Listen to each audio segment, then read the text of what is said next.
Payo para sa mga kapatid nating mga babaeng Muslima, hindi pinahintulot sa kanila ang pagliligaw sa dagat, o swimming pool etc., na maraming nakakakitang mga tao, kahit na ikaw man ay nakasuot ng hijab, niqab o long dress, dahil sa tuwing ikaw ay lulutang, aahon, o aalis mula sa iyong pinagliliguan, ay didikit ang damit mo sa iyong katawan at labis itong nakakaakit, nakaka-fitness sa mga kalalakihan. Karamihan ito sa mga mutabarejot, mahihilig magbihis o magpapaganda o nagpapakita ng aurat, kaya't huwag nyo itong gagawin, biyayaan ka nawa ng Allah at sundin ang kasabihan ng Allah.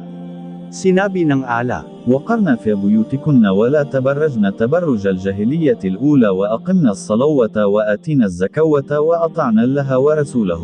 At manatili, magstay, sa inyong mga pamamahay, tahanan, at huwag ninyong ipakita ang inyong mga kagandahang hindi dapat ipinakikita tulad noong panahon ng kamangmangan, at magsagawa ng pagdarasal, at magbigay ng kawang gawa at sumunod sa Allah at sa kanyang sugo.